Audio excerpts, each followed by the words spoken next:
Hey there everybody, this is AJ and welcome to First Time DM. I'm going to cover some helpful advice for people who are picking up dice for the very first time, or people who are veterans, or people who are players and ready to take the next step and DM their own adventure. Now, if you're somebody who's spent hundreds of hours save scumming at Baldur's Gate, then you can definitely try to hear this advice before you start your first session as a DM.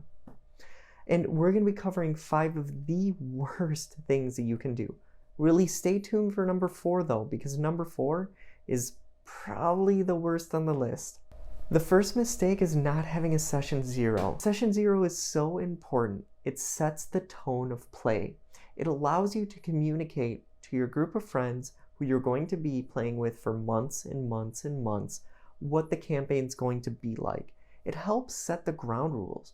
It first came up published in Tasha's Cauldron of Everything, and it really just sets the tone for what your players can expect. And when you're setting the tone, it can be things like what's allowed at the table, or what will the campaign look like. If you're not going to allow those spicy cutscenes that are portrayed in movies and other things that are really awkward for you to describe to your friends, then just say it. Put it out there, and that way your horny bard doesn't have to ask for another seduction roll on the bear for the 3rd time. And if you're not allowing magic in your campaign setting, that's totally fine. Just explain that to your characters so they don't make a group of 5 wizards all with rhyming names, such as Phil, Bill, Will, Trill, and Jill.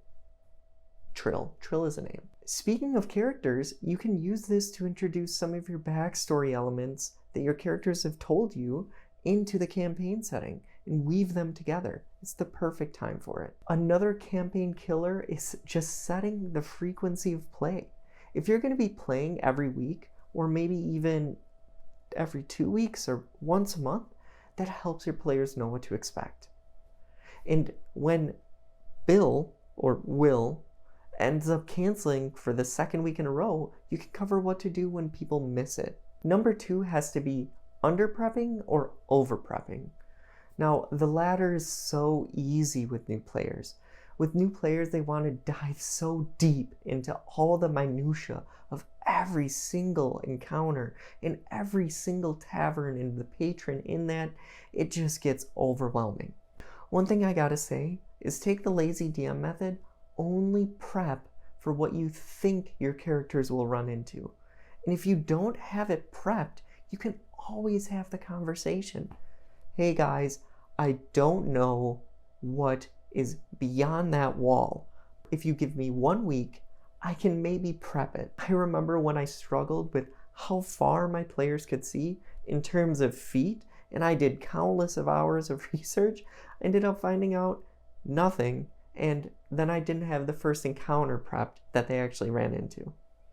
So I gotta say, if you're on the other side of things and you never prepped for your first session, or even for countless sessions of your first campaign, you're gonna run into things that you weren't ready for.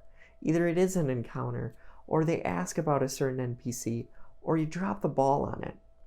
What I suggest is usually about half the time that I would actually play spending for prep the week before. And it doesn't all have to be the night of. You can just take some time taking notes after your first session, rereading those notes, trying to think of what your players could do next. One thing I gotta say, if you're a first-time DM, just try a pre-written adventure. Personally, I would suggest Lost Mines of Phandelver. They just came out with a re-release. It is one of the better campaigns for first-time DMs.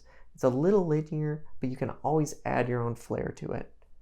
If you think you know a better one, just leave it in the comments. I would love to hear it. Really think that it would help everybody out. Now, number 3 has to be comparing your table to actual plays. Now, your table isn't going to be an actual play, or maybe it is, but it won't be the caliber of some of the productions that you see, Critical Role, or Dimension 20, or Tabletop Notch, or Dungeon. Everybody knows them. These are company-led productions in some cases, with people who are on as writers and different DM consultants or set designers. you don't have all the time and the resources to be able to do that, and that's okay. In addition, the DM might have been doing this for 10, 15, 20 years. And as you're first coming into the shoes of being the game master, the dungeon master, and trying to figure out what the best quip that big bad would say. You tried to resurrect him, but he wasn't dead. Right. You're trying to atone me. And I didn't do anything. And he stabs you through the heart. Don't expect to be an actor in your delivery of it. It's going to be just fine. And that brings me into the fourth thing, and one of the most important, not allowing player agency. Player agency is so important. When you're running a session and you want your players to stick to the story, you have to be okay when they ask what's behind that wall, or to try to go into a tavern that you didn't have ready yet. Now, if you say no, you're gonna notice that your players are getting a little disengaged. They know not to ask, they know not to try, because you're just gonna push them out. But trust me, some of the most unique experiences come from allowing them to. And I'll let you in on one hack. Just say, you can certainly try. That is the most goading thing. You can see it. It comes from Brendan Lee Mulligan and Matt Mercer. The greats use it all the time. And trust me, so many crazy stories and memories come from people asking to do ridiculous things. And it could be just barbarians saying, I want to figure out how tall the cliff is by jumping off of it.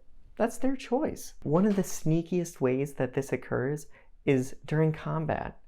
When you're deciding that your big bad, who started at 120 HP, gets hit with a critical hit sneak attack from a rogue and drops down to 40, well, it happens sometimes. You gotta be okay with it. When you start injecting more HP into that, you take away a lot of the choice of your players. Now, I can say I've made this mistake myself. It happens, and I do up the HP sometimes, but I do it very, very sparingly.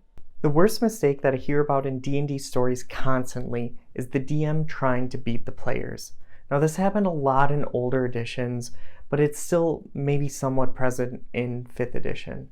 What happens is the DM thinks that's a competition between them and their players, and they might even go as far as trying to unbalance encounters, or maybe even throw like an ancient red dragon at a group of level 3 players. Now, this doesn't really make it fun for the majority of the people at the table, and might only be a short-term gain for the GM. Now, D&D should be a joint, collaborative storytelling experience. It should be where your friends can get together and make amazing memories. But if one of them is constantly trying to uproot your plans or always casting counterspell on the Revivify, that just doesn't make it as fun. Truly nobody wants an ancient red dragon put up against a group of level 3 players and just for them all to be TPK'd. Now, I hope you don't run into any of these issues when you DM your next session or maybe even your first campaign. I wish you the best of luck, the best of rolls. I love you guys. This has been AJ with First Time DM. Cheers.